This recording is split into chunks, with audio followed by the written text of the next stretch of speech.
Pasukan Houthi Yaman mengaku telah mengembangkan teknologi rudal yang tersimpan di gudang senjatanya. Rudal itu diklaim memiliki spesifikasi yang sangat canggih hingga sulit dicegat oleh sistem pertahanan Amerika Serikat. Namun dalam pidatonya di televisi lokal, pemimpin Houthi Said Abdul Malik tidak menyebutkan jenis rudal yang dimaksud. Meski begitu, Malik meyakini rudal tersebut mampu menghancurkan kapal-kapal Amerika Serikat di Laut Merah.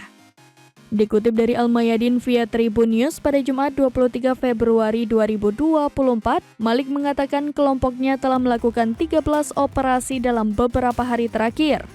Pencapaian yang paling signifikan yakni menenggelamkan kapal Inggris dan menembak jatuh drone Amerika Serikat. Saat ini, Houthi masih terus mengumpulkan informasi akurat tentang kapal-kapal di Laut Merah. Sebab Amerika Serikat dan sekutunya berusaha mengecoh angkatan bersenjata Yaman ketika melakukan serangan. Berbekal rudal canggih, Malik yakin Amerika Serikat tak akan mampu mencegatnya sekalipun dengan sistem pertahanan baru. Ia juga memperingatkan negara lain untuk tidak membantu Amerika Serikat Inggris atau kapal mereka yang menjadi taruhannya.